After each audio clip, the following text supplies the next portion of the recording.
마가복음 11장 1절부터 11절까지 말씀. 우리 다 찾으셨으면 우리 다 한 절씩 교독하겠습니다. 다 찾으셨으면 저희 한 절 읽고 여러분 다 같이 한 절 읽고 교독합니다. 저희가 예루살렘에 가까이 와서 감람산 벳바게와 베단에 이르렀을 때에 예수께서 제자 중 둘을 보내시며 이르시되 너희 맞은편 마을로 가라. 그리로 들어가면 곧 아직 아무 사람도 타지 않는 나귀 새끼가 메어있는 것을 보리니 풀어 끌고 오라. 만일 누가 너희에게 왜 이리 하느냐 묻거든 주가 쓰시겠다 하라. 그리하면 즉시 이리로 보내리라 하시니 제자들이 가서 본즉 나귀 새끼가 문 앞거리에 메어있는지라 그것을 푸니 거기 섰는 사람 중 어떤 이들이 가로되 나귀 새끼를 풀어 무엇하려느냐 하매 제자들이 예수께서 주신 말하되 이에 허락하자. 나귀 새끼를 예수께로 끌고 와서 자기들의 겉옷을 그 위에 걸쳐두매 예수께서 타시니 많은 사람은 자기 겉옷과 다른 이들은 바깥에서 나무가지를 길에 펴며 앞에서 가고 뒤에서 따르는 자들이 소리 지르되 호산나 찬송하리로다 주의 이름으로 오시는 이여 찬송하리로다. 우리 주 다윗의 나라여 가장 높은 곳에서 호산나하노라. 다 같이 예수께서 예루살렘에 이르러 성전에 들어가사 모든 것을 둘러보시고 때가 이미 저물매 12 제자를 데리시고 베다니에 나가시다. 아멘. 할렐루야. 네, 오늘 특송하실 분 있습니까? 없습니까? 인사하겠습니다. 예수 이름으로 사랑합니다. 예수 이름으로 사랑합니다. 예수로 축복합니다. 축복합니다. 네, 여러분들 예수 이름으로 사랑하고 예수 이름으로 축복합니다. 네, 오늘 이 주일은 우리 교계에서 종려주일을 이렇게 지킵니다. 종려주일 왜 종려주일이라 할까? 예수님이 입성하실 때 종려나무 가지 꺾고 그래서 예수님 환영했다고 해서 종려주일로 이렇게 지킵니다. 그래서 오늘부터 이제 일주일 토요일까지 오늘 토요일까지 고난주간이죠. 고난주간은 예수님께서 이 땅에 오셔서 우리를 구원하시기 위해서 고난당하신 것을 기억하는 그런 한 주입니다. 그래서 이번 주 목요일 밤에 잡히시고 금요일 오후 3시쯤 십자가에서 운명하시는 그런 주간, 그런 고난주간이 바로 이번 주입니다. 그래서 이제 다음 주가 부활주일이죠. 그래서 오늘 우리가 예수님께서 이 예루살렘에 오늘 처음 가신 건 아니죠. 예루살렘에 자주 가셨습니다. 이렇게 자주라기보다는 자주라고 말씀드리긴 그렇습니다만 예루살렘에 이렇게 몇 번 다녀오셨어요. 그래서 예루살렘에 가서 많은 일들도 행하시고 또 성전을 보시고 의식기도 하시면서 저는 그런데 오늘 예루살렘에 입성은 완전히 다른 차원입니다. 그전 제자들과 함께 예루살렘에 들어가셨는데 오늘은 특별하게 예수님께서 나귀 새끼를 타고 이렇게 들어가십니다. 오늘 말씀을 보면 저희가 예루살렘에 가까이 와서 감람산 벳바게와 베다니에 이르렀을 때 예수께서 제자 둘 중 보내시며 이 베다니가 두 군데가 있습니다. 베다니 두 군데, 한 군데는 마르다 또 마리아 나사로가 사는 베다니가 있습니다. 거기는 갈릴리 지역이죠. 이렇게 있죠. 그리고 지금 여기서 말씀하는 베다니는 예루살렘 바로 밑에 아주 예루살렘 가까이 바로 밑에 한 4km 정도 된다잖아요. 그 정도 되는 베다니에 이렇게 이르셨습니다. 그때 예수님께서 제자들에게 말씀하세요. 제자 두 명을 보내시면서 말씀하셨습니다. 뭐라냐면 너희 맞은편 마을로 가라. 이 맞은편 이 베다니 마을이 이렇게 어떤 골짜기처럼 이렇게 돼 있는 것 같아요.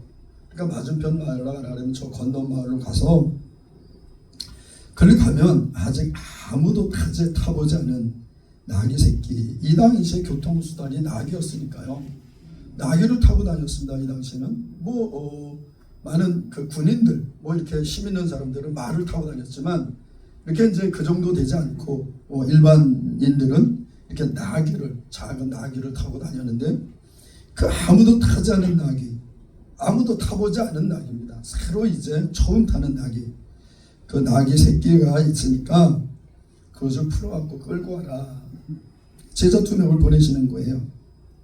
그러면서 만일 누가 너에게 왜 이리 하느냐, 왜 그걸 끌고 가냐 묻거든 주가 쓰시겠다 하라. 그러면 즉시 이리로 보내리라 하시니, 예수님께서 베다니에 딱 오셔서 제자들을 보내시면서 건너마을로 가면 거기 나귀 새끼 한 마리가 매여 있는 것을 볼 것이다. 그럼 그 나귀 새끼를 끌고 와라. 그런데 누가 혹시 왜 그 나귀를 끌고 가냐 묻거든 주께서 쓰시겠다고 얘기를 해라. 그래 보내줄 것이다. 그렇게 말씀하셨어요. 그래서 제자들이 가서 정말 보니까 나귀 새끼가 문 앞 거리에 매여 있는지라 그것을 보니, 예수님께서 말씀하신 대로 그대로 갔더니 정말 이 나귀 새끼가 있는 겁니다. 예수님은 그 지역을 가보신 것도 아니고, 그런데 예수님은 이미 아신 거예요. 예수님을 위해서 나귀가 예비되어 있는 것을 예수님은 아시는 거죠. 예수님은 말씀 따라 이 땅에 오셨고, 말씀 따라 장성하셨고, 말씀 안에서 장성하셨고, 말씀 따라 30세가 되시니까 이제 공생이 시작하셨어요. 그래서 예수님은 세례요한에게 이 세례를 받으시고 올라오실 때 성령께서 임하시고, 그 이후로 계속해서 성령이 이끌려 다니십니다. 성령께서 가르쳐 주시는 거예요. 성령께서 우리에게 주신 여러 가지 은사들이 있다 그랬잖아요. 지식의 은사, 지혜의 은사, 병 고치는 은사, 치유의 은사, 축사의 은사, 여러 가지 예언의 은사, 방언, 통변, 여러 가지 은사들이 있는데 이 모든 것들을 성령께서 주시는 거예요. 성령의 은사입니다. 그래서 예수님께서 항상 이 성령과 동행하시니까, 성령께서 예수님과 항상 함께 동행하시면서 예수님이 행하신 것들을 다 말씀하시는 성령님께서. 그래서 예수님은 성령님께서 말씀하시지 않은 대로 움직이신 적이 없어요. 공생애를 시작하시면서 성령께서 이끄시는 대로 예수님은 가셨습니다. 세례받고 제일 먼저 세례받았는데 성령이 비둘기같이 임했어요. 사람들이 다 알았습니다. 성령은 정말 비둘기같이 예수님이 임하시네. 그때 하늘의 소리도 들렸죠. 이는 내 사랑하는 아들이 내 기뻐하는 자라. 너희는 저의 말을 들으라. 그래서 하나님께서 말씀하셨으니까 거기 있는 모든 사람들이 다 아는 거예요. 다 들은 거예요. 그리고 성령이 임하셨으면 바로 나와서 그냥 복음을 선포하시고 영혼들을 구원하시고 해야 될 텐데, 성령을 받으신 즉시 어떻게 됐어요? 이 성령에 이끌려서 어디 가셨어요? 광야로 가셨어요. 그리고 광야에서 40일 동안 금식하시면서 하나님과 교제하시고 하나님의 뜻을 더 깊이 알게, 성령을 통해서 깊이 알게 되셨죠. 물론 예수님은 그 부분에서 그 일을 행하시러 오셨기 때문에, 그러나 예수님도 연약한 육체를 입고 오셨기 때문에 하나님께서 말씀하신 말을 온전히 이룰 수가 없어요. 그 육체를 가지고요. 그래서 하나님께서 성령을 기름부터 부으신 거예요. 그래서 요한복음 10장 38절인가요? 하나님께서 나사렛 예수에게 성령과 능력을 기름부터 타셨으며 저가 두루다니며 착한 일을 행하시고 마귀를 모든 자를 고치셨다. 사도행전 10장 38절인가.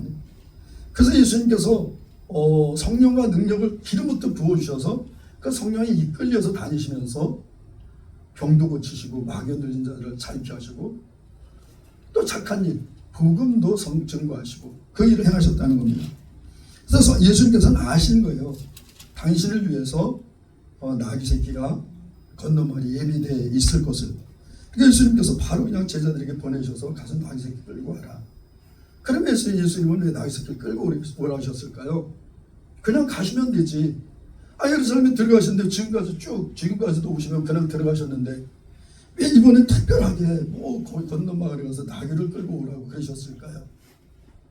여러분, 예수님은 철저하게 하나님께서 선자의 입을 통해서 말씀하신 대로 예수님이 이 땅에 오셔야 됐어요. 그래서 예수님 태어나신 것도 미가와 이사야서에서 예언된 대로 베들레헴에서 나셨죠. 그 예수님은 이 성경 말씀대로 오셔야 돼요. 그래서 이 예수님은 이번에는 그냥 들어가신 게 아니라 하나님의 온전한 뜻을, 이 땅에 오신 목적을 이루시기 위해서 예루살렘 성으로 들어가시는 겁니다. 그래서 온전히 하나님의 말씀대로 선지자들이 예언한 대로 그대로 들어가는 거예요. 우리가 여기 껴놓은 그 선지자 스가랴는 말라기 바로 앞에 있습니다. 마태복음 앞에 바로 앞에 말라기가 있죠. 그리고 그 말라기 바로 앞에 스가랴가 있습니다.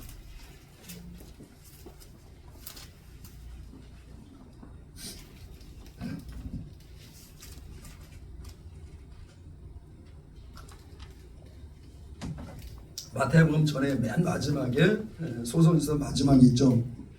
그 마지막 바로 앞에 스가랴서가 있습니다. 스가랴 9장 9절.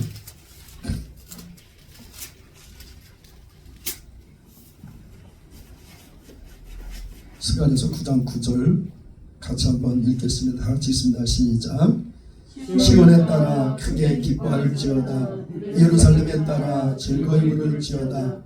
보라, 내 왕이 내게 임하나니 그는 공의로우시며 구원을 베풀며 겸손하여서 나귀를 타나니 나귀의 작은 것 곧 나귀 새끼니라. 아멘. 이 스가랴 선지자를 통해서 이미 예수님께서 메시아가 어떻게 오실 거에 대해서 이미 예언을 해놓으셨어요. 그래서 예수님은 그 말씀을 따라 그렇게 예루살렘에 입성하시는 겁니다. 그동안은 그냥 아무도 모르게 입성하셨지만 누가 이렇게 특별히 예수님 오신다 뭐 이렇게 소문내고 입성하신 것이 아니라 그냥 자연스럽게 입성하셨다면 이번 입성은 하나님의 온전한 뜻으로 메시아, 이스라엘의 메시아로 오신 예수님을 그대로 드러내시기 위해서 말씀대로 가시는 겁니다. 여기 보면 3절에 만일 누가 너에게 왜 이리 하느냐 묻거든 주가 쓰시겠다 하라.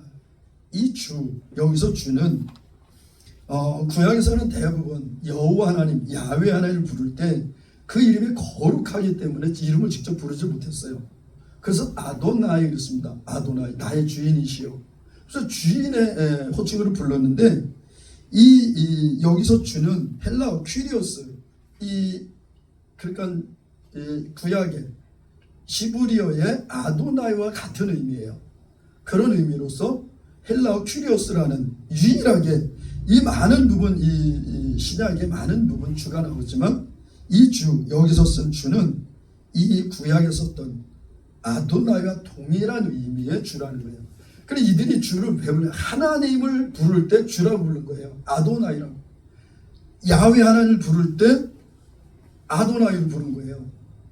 그런데 지금 예수님은 이 땅에 인간으로 오셨잖아요. 인간으로 오셨는데 하나님, 야훼 하나님을 부를 때 쓰던 그 아도나이 이 단어, 이 똑같은 의미의 퀴리오스를 여기서 쓰신 거예요. 예수님께서. 나는 너희들이 기다리는 구원의 하나님으로 임할 스가랴 왕으로 이 땅에 오신다 그랬는데, 통치자로 오신다는데, 그가 구원하러 오신다 그랬는데 그 구원의 주로 이 땅에 오신 그런 너희의 메시아다. 그것을 알려주기 위해서 예수님께서 직접 주가 쓰시겠다고 얘기해라. 그냥 가서 얘기하면 내가 쓰겠다고 얘기해. 그렇게 얘기하지 않으시고 예수님께서는 주께서 쓰시겠다고 얘기를 해라. 그 주는 아도나이, 그 유대인들이 불렀던 그 야훼 하나님의 대명사 아도나이를 써서 이렇게 예수님께서 말씀하셨다는 겁니다. 그래서 이 주가 쓰시겠다는 것은 내가 곧 너희들의 메시아로 온 거다. 이걸 선포하시는 거라는 거예요. 그래서 주가 쓰시겠다라니까 갔더니 정말 나귀 새끼가 매여 있는 거예요. 그런데 정말 푸르니까 그 사람이 얘기를 합니다. 저희들이 예수님이 이랬는데 거기 서 있는 사람 중 어떤 이들이 가로되 나귀 새끼를 아니 그 새끼를 왜 풀어갑니까? 무엇에 쓰려냐고는 아니 그걸 왜 풀어갑니까? 왜 나귀를 끌고 갑니까? 그걸 물은 거죠. 당신들 나귀도 아닌데 그 나귀를 왜 끌고 갑니까? 그렇게 제자들이 뭐 했겠어요? 주가 쓰시겠다. 여기서 이스라엘 백성들이 알았던 그 아도나이 하나님, 야훼 하나님, 그가 쓰시겠다고 얘기한다. 그러니까 이 사람들이 아무 소리 안 하고 하나님께서 쓰신다고, 주께서 쓰신다고, 아도나이께서 쓰신다고, 그러니까 보여준 거예요. 그냥요. 이게 예수 그리스도의 권세죠. 하나님께서 이 땅에 메시아를 보내신 하나님의 아들 예수님의 권세고 예수님의 신분이고 정체성이에요. 그걸 그대로 드러내는 겁니다. 이렇게 얘기를 하니까 제자들이 예수의 이르신 대로 말한데 뭐라고 얘기를 했어요? 주가 쓰시겠다고 하라. 그래. 아도나이, 너희들이 쓰는 퀴리오스, 그가 쓰신다고 가지고 오랜다. 그러니까 말한 대로 이 허락하는지라. 그러니까 알았어. 그리고 그냥 보내줬다는 거예요. 여러분, 이런 일이 그들의 이 이스라엘 사람들, 유대인들은 늘 하나님을 사모하고 살았던 백성들이에요. 그러니까 하나님께서 쓰시겠다면 언제든지 내어드리는 겁니다. 뭐든지 하나님께서 필요하시다, 하나님께서 쓰시겠다면 내어드리는 거예요. 이게 유대인들의 마음인 거죠. 유대인들의 하나님에 대한 기본 자세인 거예요. 하나님께서 쓰신다고 그럼 내드리는 거예요. 그냥요. 우리는 예수 그리스도 믿는 사람들이잖아요. 예수 믿는 사람들인데 우리가 예수님, 하나님께서 이거 필요하신데 그러면 아무렇지도 않게 내드릴 수 있겠습니까? 내가 마음이 동해서 한 게 아니라. 근데 유대인들은요, 하나님께서 쓰시겠다 그러면 군말 없이 그냥 내드렸다는 겁니다. 그래서 여기 보면 유대인들의 작은 믿음을 볼 수 있어요. 그러니까 끌고 왔어요. 그러니까 나귀 새끼를 예수께로 끌고 와서 나귀 새끼를 끌고 왔는데 왜 끌고 왔을까? 제자들은 아는 거죠. 예수님께서 나귀를 타고 들어가시려는구나. 그러니까 왔는데 안장이 없어. 나귀는 뭐 이렇게 말들은 말안장 있잖아요. 특히 이 전쟁하는 이 군사들은, 마병들은 안장을 정말 잘 가죽을 해서 잘 해서 그 안장을 놓고 그리고 앉잖아요. 근데 이 나귀는 안장이 없으니까 자기들이 입고 있던 겉옷을 벗어서 위에다가 얹어놨다는 겁니다. 여러분, 이 겉옷은요, 유대인들에게 있어서 겉옷은 굉장히 중요한 거예요. 이 겉옷은 자기의 겉을 가릴 뿐더러 밤이 되면 덮고 자는 이불, 여러 가지 용도로 사용했습니다. 그러니까 이 유대인들 겉옷은요, 이렇게 지금처럼 팔이 있고 이렇게 우리처럼 이런 게 아니라 그냥 통으로 되어 있는 거예요. 통, 긴 그냥 큰 천으로 하나 되어 있어요. 그래서 여기서부터 이렇게 해서 둘러서 이렇게 감은 다음에 허리띠를 매는 거죠. 그래서 이 겉옷은 굉장히 중요한 거예요. 그래서 이스라엘 백성들이, 과거 이스라엘 백성들은 전쟁하고 전쟁에서 이기면 어떻게 해요? 옷을, 전쟁에서 이기면 그 전리품으로 적군들이 옷을 벗겨갖고 가지고 왔습니다. 그러니까 이 유대 땅에서 이 옷이라는 게 굉장히 중요한 옷이에요. 굉장히 중요한 용도입니다, 이게. 근데 이것을 제자들이 예수님 타시라고 그 나귀에다가 얹어놨다는 거예요. 그러니까 예수님께서 그 겉옷을 옮겨니까 예수님께서 타셨어요. 그리고 들어가십니다. 많은 사람은 자기 겉과 다른 이들은 밭에서 벤 나무가지를 길을 펴며 예수님께서 딱 들어가시니까 지금까지 예수님이 오셨을 때도 그런 반응이 없었습니다. 아니, 지금 예수님께서 단지 나귀 하나 타신 거예요. 나귀 하나 타셨는데 사람들의 반응은 완전히 다릅니다. 그 먼저 예수님께서 예루살렘에 입성하실 때하고 완전히 사람들의 반응이 달라요. 어때요? 예수님께서 나귀를 타고 딱 들어가시니까 사람들이 막 와서 어떻게 해요? 자기 겉옷을 밑에다 펴고, 옷을 피지 않는 사람들은 나뭇가지를 꺾어서 나뭇가지를 깔고. 근데 이 나뭇가지는 여기는 그냥 이 벤 나뭇가지를 이렇게 얘기했는데 이 요한복음 12장 13절에 보면 이 나무는 종려가지라고 했어요. 종려가지. 오늘 읽은 이 말씀, 예수님께서 예루살렘으로 입성한 이 말씀은 사복음서에 동일하게 나옵니다. 똑같이 나와요. 사복음서에. 마태복음에서는 21장 1절로 11절에 나오고, 누가복음에서는 19장 28절로 40절, 요한복음에서는 12장 12절로 19절까지 말씀. 이 예수님의 이 행적에 대해서 사복음서에서 동일하게 나오는 게 많지 않아요. 유일하게 이 예수님의 이 예루살렘 입성과 십자가의 죽으심과 부활, 그리고 오병이어의 기적, 이 정도가 사복음서에서 다 나옵니다.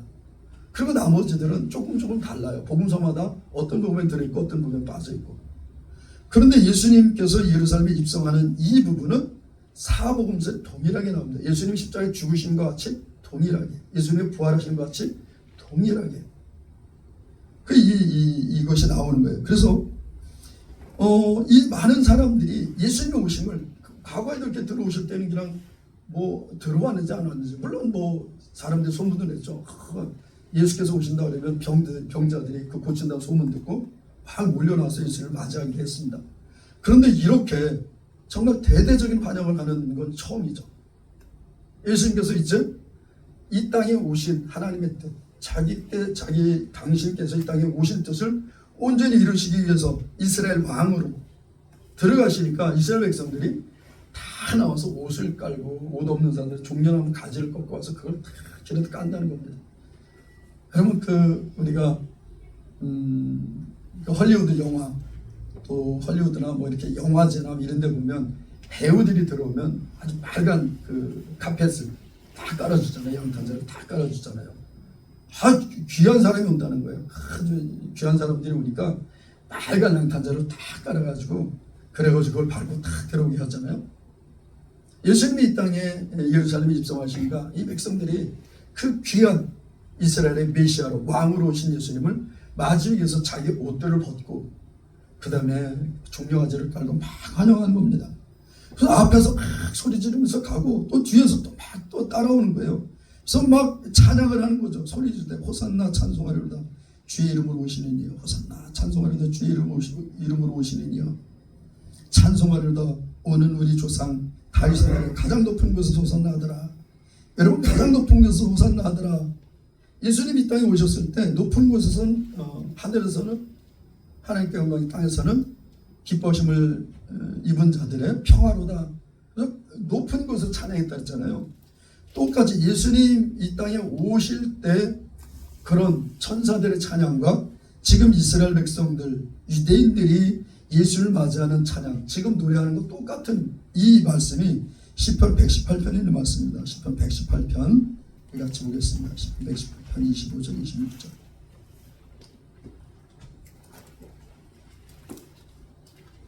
예수님 항상 말씀 따라오시고 말씀 따라 행하시고 말씀 따라 움직이셨어요. 그 예수님은 글만 오시는 분이 아니십니다. 118편 25절 26절. 이것을 이스라엘 백성들이 미치는 거예요.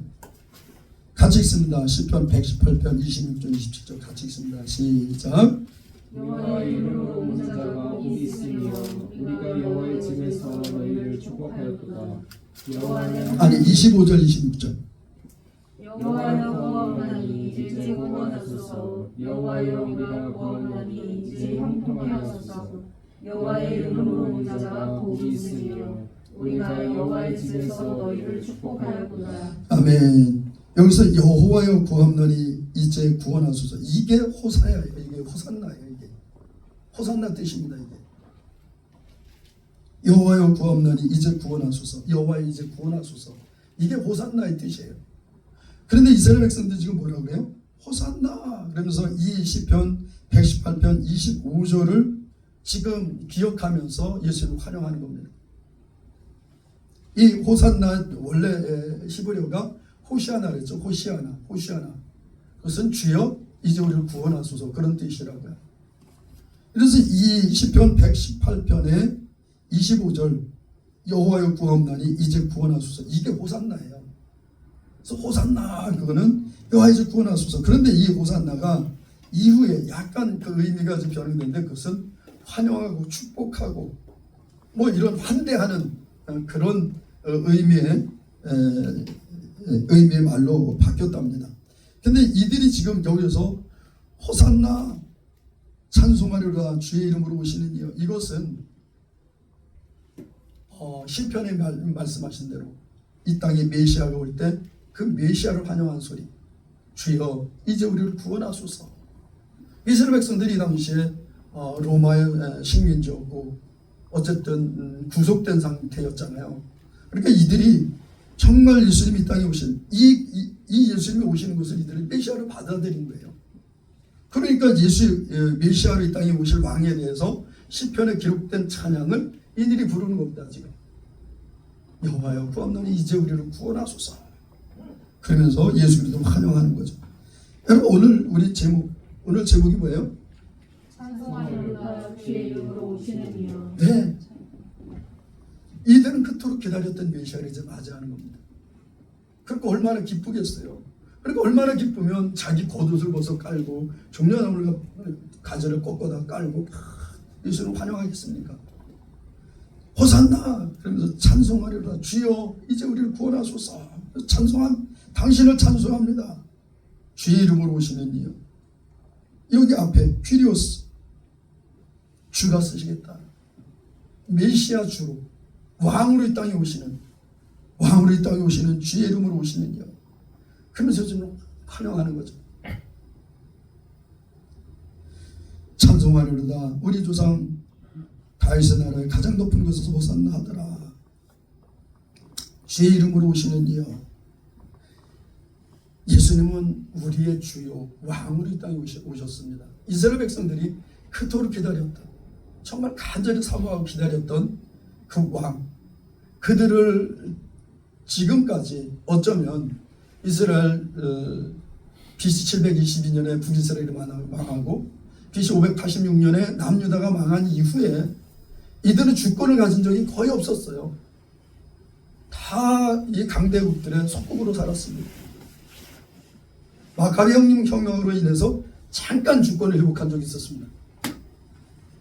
그런데 그 이후로도 그 이전에도 이스라엘이 유다의 마지막 시드기야 왕이 마지막 왕으로 끝나고 그 다음에 나라가 멸망한 이후로 이스라엘 나라는 회복된 적이 없었습니다. 이스라엘 나라가 1948년 5월 14일 날 이스라엘이 회복이 됐잖아요. 나라가 섰잖아요. 많은 사람들은 얘기를 하죠. 예수님이 오셨을 때 예수님이 이 땅에 오시고 70년 후에 로마가 완전히 이스라엘 정복했다. 그래서 그때라고 생각을 하는데 아니 예수님 오실 때도 로마의 식민지였어요. 이스라엘은요 그 주권을 가지고 살은 날이 시드기야 왕 이후로는 거의 없습니다. 그러니까 이스라엘 백성들은 항상 자기들 성경의 선지자들이 예언한 그 메시아, 우리를 구원할 메시아, 그가 오기를 이스라엘 백성들은 늘 사모하고 기다렸던 거예요. 근데 그 왕이 지금 오신 겁니다. 그 자기들이 생각했던 메시아가 지금 오신 거예요. 근데 예수님은 메시아라고 여기 특별히 얘기하지 않으셨어요. 내가 메시아다 그러지 않으셨어요. 그런데 백성들이 아는 거예요. 메시아, 우리가 기다렸던 메시아다. 왜냐면 뭐 그동안 소문이 여러 가지가 있었을 거 아닙니까? 보리떡 5개, 물고기 2마리로 5,000명을 먹이기도 하고 4,000명을 먹이기도 하고 죽은 나사로를 살리기도 하고 또 누구예요? 백부장의 하인도 중풍병자 하인도 낫게 하고 또 그 과부의 아들도 상해 메고 왔는데 거기서 살리고 수많은 문둥병자들 10명의 문둥병자가 와서 치료를 받고 이런 소문들이 계속해서 들렸을 거예요. 근데 예루살렘에 그 예시아가 지금 예루살렘에 들어온다는 거예요. 이들은 그가 메시아라고 생각했겠죠.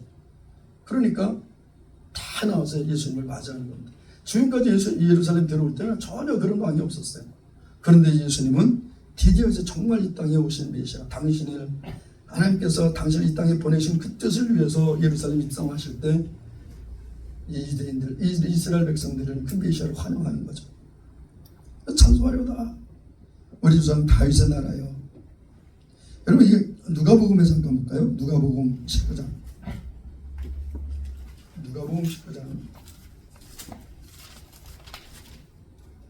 38절.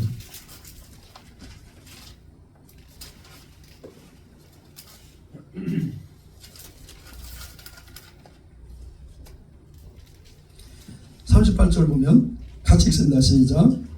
가로되 찬송하리로다. 주의 이름으로 오시는 왕이여 하늘에는 평화요 가장 높은 곳에는 영광이로다 하니.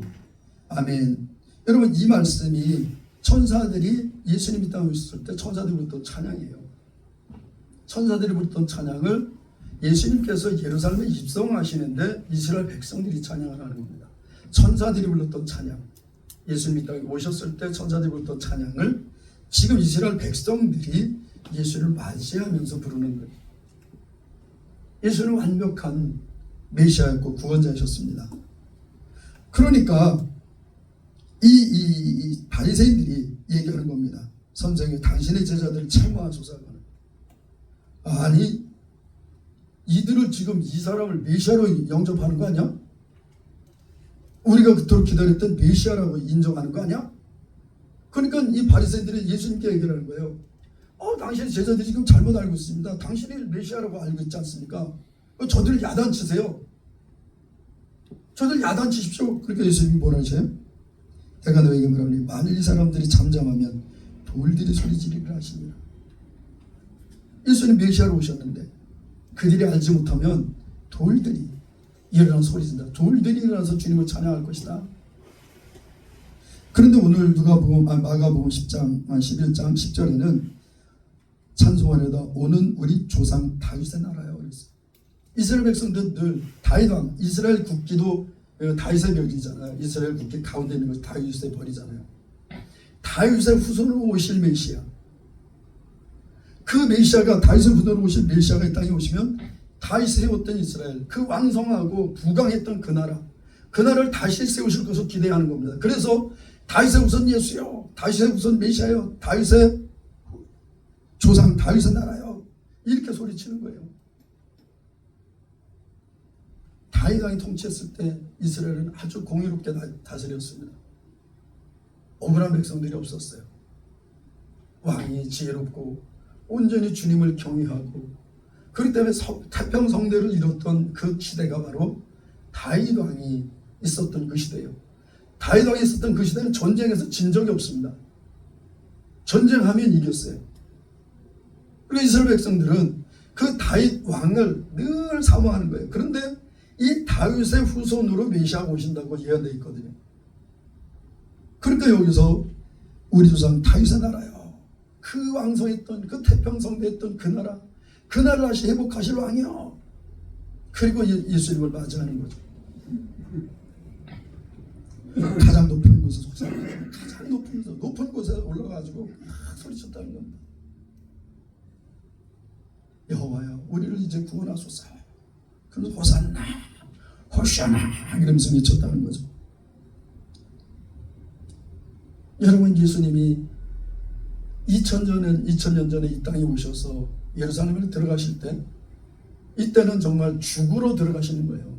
죽으로 들어가시는데 이스라엘 백성들이 이렇게 환영을 하고 예수님을 환영을 하고 환대를 하는 겁니다. 여러분, 이제 예수님이 이 땅에 반드시 다시 오실 겁니다. 여러분, 예수님이 이 땅에 다시 오실 때는요, 모든 눈이 본다 했어요. 모든 눈이. 그를 찌른 자들도 볼 것이라고 했어요. 다 부활해서 예수님이 오신 걸 본다는 거예요. 그들 대적했던 마귀가, 원수 마귀가 하나님의 아들, 그 사단을 심판하러 오실 그 메시아, 그 하나님의 아들, 왕으로 오실 그 메시아가 오는 것을 본다는 거예요. 사단도 보고 모든 백성들이, 모든 눈이 다 예수님이 이 땅에 오시면서 본다는 겁니다. 그때 우리 어떻게 했어요? 여러분, 이스라엘 백성들이 주여 이제 우리를 구원하소서. 여러분, 예수님이 이 땅에 오실 때 세상은 점점 더 악해지고 더 폐악해질 겁니다. 어제 제가 시청을 하고 광화문 광장은 뭐 아예 그분들이 그냥 아주 그냥 진을 치고 있어서 거기선 허가도 안 되고 그러니까 시청 앞 동아면세점부터 프레스센터까지 쭉 그 지역을 이제 허가받아서 보면 정말 많은 분들이 모였어요. 방송에는 정말 이런 제가 워낙 방송도 안 보지만 요즘에는 저는 대통령이 청와대 들어간 것도 엊그제 알았습니다. 대통령이 청와대 들어간 걸 몰랐어? 근데 청와대에서 무슨 반응이 나왔다 그랬고 무슨 청와대에서 반응이 나왔지? 그러고 봤더니 대통령 청와대에 들어갔더라고. 뭐 요즘엔 별로 뉴스에 관심이 없습니다. 그러니까 뭐 어제 그렇게 모였어도 뉴스에 나오지도 않았을 거예요. 근데 정말 그 모인 사람들이 간절히 주님 앞에 기도했습니다. 목적은 딱 하나예요. 차별금지법 반대. 계속해서 지금 차별금지법 여론조사 70%의 동의를 받았다. 70%의 국민들이 찬성을 했다. 차별금지법. 근데 그들이 조사할 때는요, 그냥 이렇게 조사하는 거야.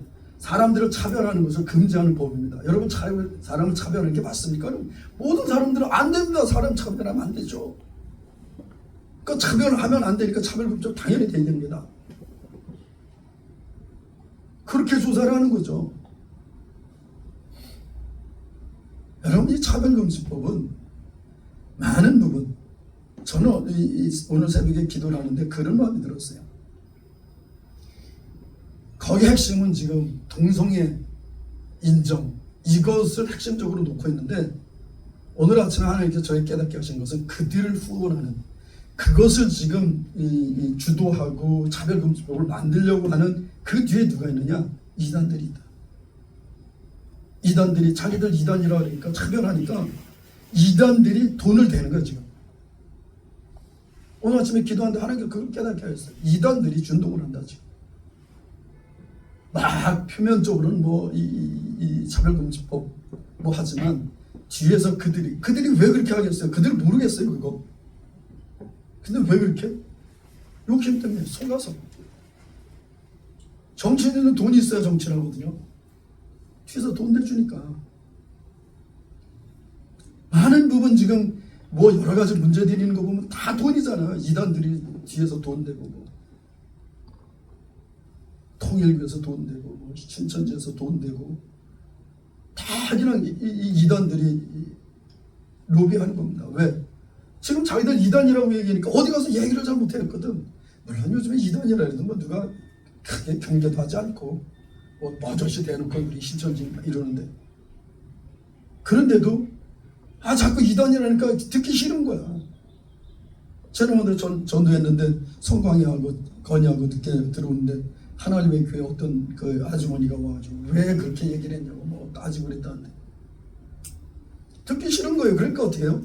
이단들이 돈을, 동성애자들이 무슨 돈이 있어서 그들 정치인들을 후원하겠습니까? 그런데 정치인들이 후원도 안 되는데 그런 법을 만들려고 저렇게까지 혈연이 된다고요? 아니에요. 세상은 물질입니다. 지금 물질이 지배하는 세상이에요. 누군가 뒤에서 자꾸 그들의 정치 자금을 대고 이 법을 통과시켜달라고 자꾸 뒤에서 쑤시는 겁니다. 동성애자들 그 돈 없어요. 그들은 가난해요. 제가 보기엔 동성애자들 가난합니다. 구차하고 구질구질하고, 동성애자들 비하하는 것이 아니라 그들의 삶이 그래요. 구차하고 구질구질해요. 그러면 저 많은 돈이 어디서 들어올까? 나올까? 이단들이 지금 뒤에서 계속 소스를 주는 겁니다. 후원하고. 그러니까 저렇게 죽기 살기로 그거 해주면 돈 얼마 줄게, 그거 해주면 정체좀 줄게, 이렇게 죽기 살기로 하는 거예요.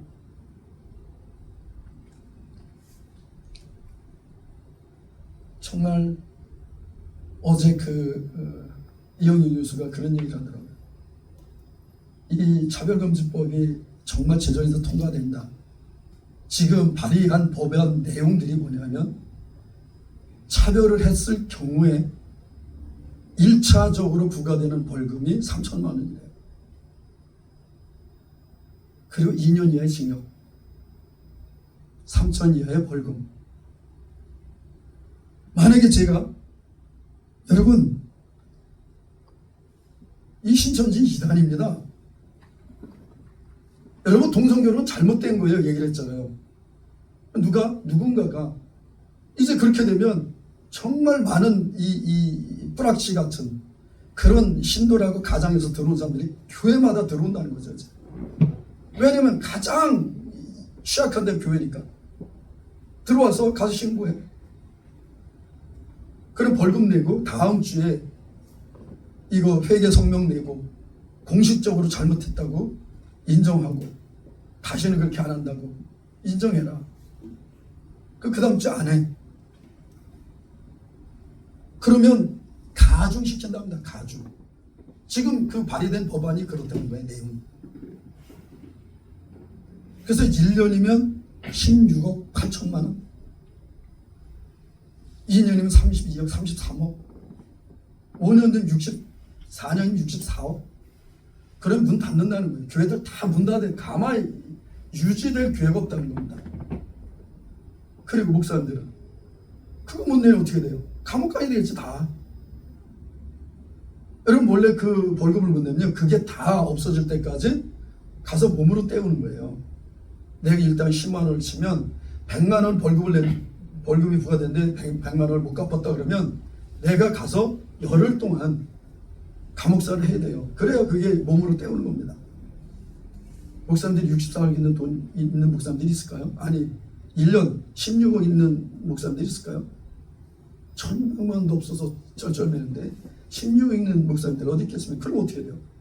다 들어가서 감옥 생활해야 되겠죠. 몸으로 때워야 되니까.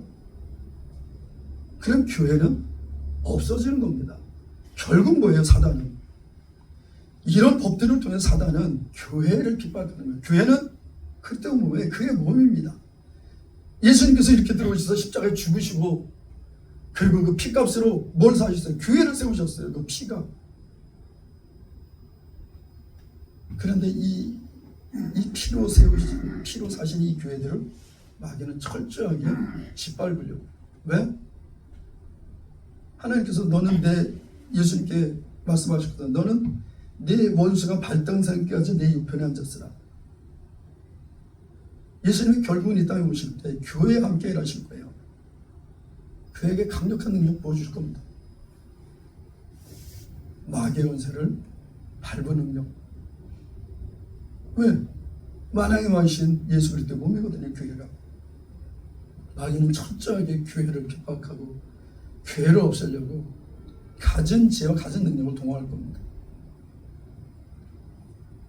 말씀이 다른 데로 갔지만 예수님 초림에서 예루살렘 들어가실 때도 이런 환영을 유대인들이 그가 메시아라고 이런 환영을 받았는데 예수님 다시 올 때 심판해 주러 오시잖아요. 모든 눈이 그 예수님을 볼 겁니다. 여러분 그러면 우리가 어떨까요? 여러분 우리가 예수님이 이 땅에 오신 것을 봐.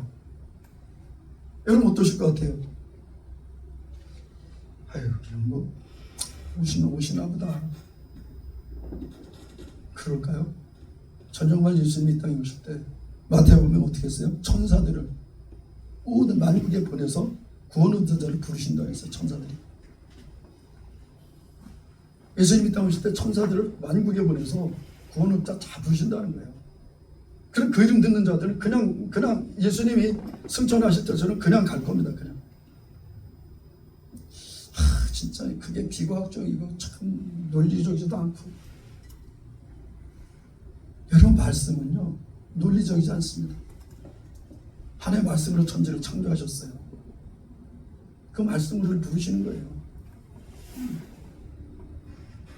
그 말씀이 진리요 그 말씀이 능력입니다. 예수님이 땅에 오신 날 우리는 정말 기쁨으로 예수님 맞이할 겁니다. 그 내 이름을 부르는 소리를 듣는 순간 여러분 어떻겠어요? 지금까지 성령의 임재를 경험해 보셨다면 그 성령의 임재 경험 그거보다도 훨씬 더 강할 겁니다. 주님 이 땅에서 우리 이름을 부르실 때. 여러분 그때 우리는 이스라엘 백성들 호산나 다윗의 자손이여 만왕의 왕으로 오신 예수예요. 예수님 환영하겠죠. 저는 오늘 찬송하리로다 우리의 구원자 예수 이름으로 오신 주여. 마지막 때 예수님이 땅 오실 때 그런 찬송을 부르면서 막 환영하면서 주님을 맞이하는 그런 우리 예선사의 모든 지체 되시기를 예수의 주님의 이름으로 간절히 축복합니다. 기도하겠습니다. 사랑의 하나님 아버지 감사합니다. 주님 우리가 예수님이 땅에 다시 오심을 기다립니다. 하나님 아버지 주님의 때가 언제인지 우리는 알지 못하지만 세상의 폐역한 것 주께서 말씀하신 그 시대가 서서히 가까움을 우리가 정말 느낍니다. 하나님 아버지 이스라엘 백성들이 예수님 예루살렘에 입성했을 때 그토록 환영했던 것처럼 예수님 이 땅에 다시 오실 때 우리가 그 주의 음성을 듣고 천사들의 음성을 듣고 기쁨으로 주님을 맞이할 수 있도록 우리에게 믿음을 주시옵소서. 우리가 그 믿음 가운데 자유케 하시며 그 믿음 가운데 담대케 하시며 그 믿음 가운데 기뻐하며 주님을 따를 수 있도록 인도해 주시옵소서. 예수님 우리가 주님을 사랑합니다. 예수님 우리가 주님을 기다립니다. 주님 이 땅에 속히 오시기를 간절히 소원합니다. 하나님 아버지 그날을 우리에게 허락하시고 우리가 그날을 볼 수 있도록 우리에게 믿음과 은혜를 더하여 주시옵소서. 우리 예선생의 모든 책들이 예수님 이 땅에 오심을 보는 그래서 주님을 환영하며 찬양하는 그런 모든 의지체들 낼 수 있도록 주님께서 믿음을 더하시고 은혜를 더하시고 역사하시기를 간절히 원합니다. 하나님 아버지, 그렇게 하실 주님을 찬양합니다. 감사합니다. 예수님 환영합니다. 예수님의 이름으로 기도합니다.